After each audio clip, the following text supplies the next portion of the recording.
ask you a question. How much money do you think you need to buy a house today? If you're thinking $50,000, maybe $100,000, well, unfortunately, you're not alone, and the problem is you're wrong.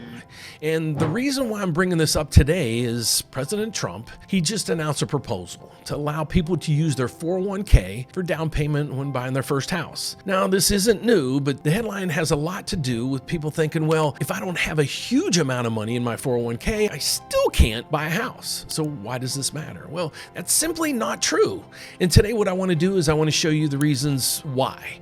Before we even talk about whether using a 401k for a down payment is a good idea, what we have to do is show how the Trump proposal would change the rules. So we need to clear this up, and it's a massive misconception is when you're looking to buy your first house, you need a massive amount of cash sitting on the sidelines. Well, that's not true. So what we're going to talk about today is, should you use your 401k money? Is it a good idea? And do people actually have money in their 401k? So we're going to talk about this, even the 50-year mortgage. So if you're looking to buy a house in 2026, this might be some good news, some bad news, or will this actually affect you? Let's get over to it. So we know President Trump, he's made his fortunes in real estate, and he's not going to go down as the president that crashes real estate. So he's going to do everything he can to help real estate. So this year he came out with things like the 50-year mortgage, even a portable mortgage, and those kind of fell on their face. But the 401k, this might actually be something with some teeth behind it. So what we're going to do in today's video, we're going to talk about how you can use your 401k money today, what the differences is in his plan and how there's big tax advantages there. And then, do people even have money in their 401ks? So let's dive into today's news so you can understand a little bit more how you can buy a house in 2026 and some of the major misconceptions that you might have, as well as most Americans out there.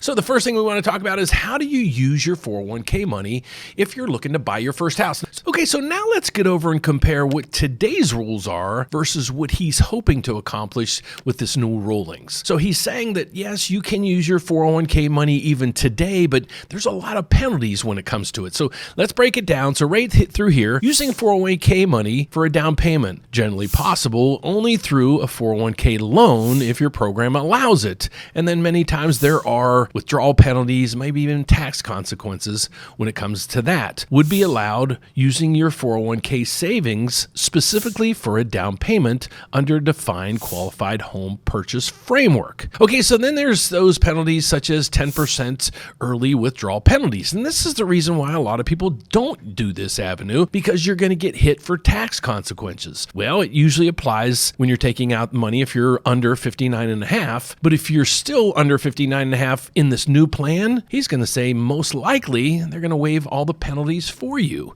Then the tax consequences, they'll probably be withdrawn as well from those. And there'll probably be some multiple options that you're going to have as well. But overall, this picture looks maybe like, okay, there's tax efficiencies here.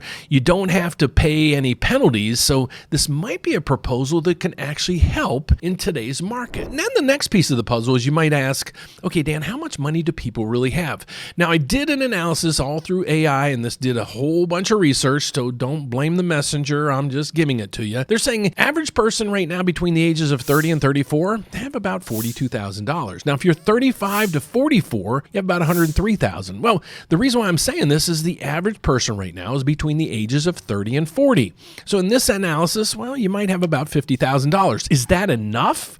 Well, here's the myth. Down through here, you need, let's say, $50,000 to $100,000 down when you're buying a $400,000 house. Well, that is not true, because in many cases, if you're a first-time home buyer or even a repeat buyer, you might only need 3 or 5% down.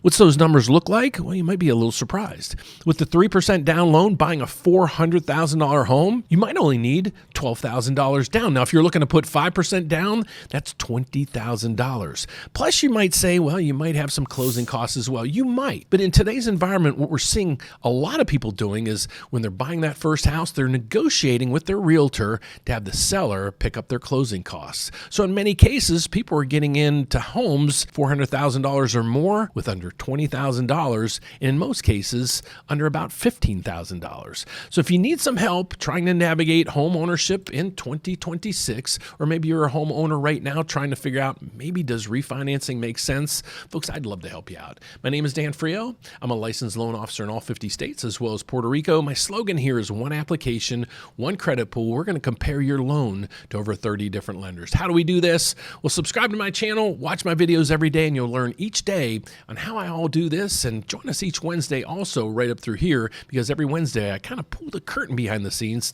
to show you exactly what we do. So join us each Wednesday. Other than that, have a great day. Hope you enjoyed something today to hopefully get you into a home in 2026. Thanks for watching. Take care. Bye-bye.